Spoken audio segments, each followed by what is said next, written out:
We're going to make a cube of 20 by 20 cube and with the ME written on the one face of that cube. As this is a simple component, we can make it faster. For making this one, you're using solid software. Click solid, it will open it and use solid part for starting. Just save the file, click OK, and this information, type in cube, and the record location, save, click OK as a part file. So protrusion, select the top plane, select rectangle, use connect command, select the midpoint of the one line and the plane, say again midpoint on the one plane and line. This has been concentrated. So using equal commands will make two sides equal and giving the dimension, smart dimension on the one side 20, the rectangle has been made. So the height will be asked, you will give it given 20. So this, now we have a 20 by 20 by 20 cube as per this dimension.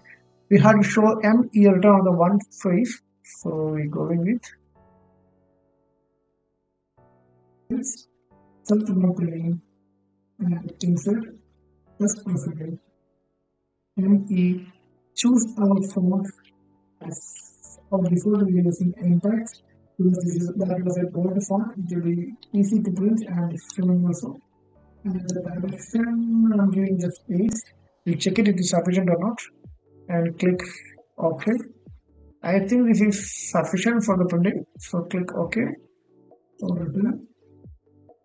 When finish, if you check the dimensions here once again, this is 1 hour projection of ME is written here. So go here, position, select from select sketch, chain, choose the space of ME and finish OK. Finish, click, finish. And you can see we made with the ME cube. A 20 by 20 by 26 cube and ME of 1 number projection has been on the one side. We're saving this one and after saving we can save as STL file, options, conversion as 0.025 tolerance unit, millimeters, surface plane, 45-degree angle, output file as ASCII and click OK, save at the desired location. If you check it on the location, you can see project. The cube has been made here at the both file format as solid part file format and STL code format.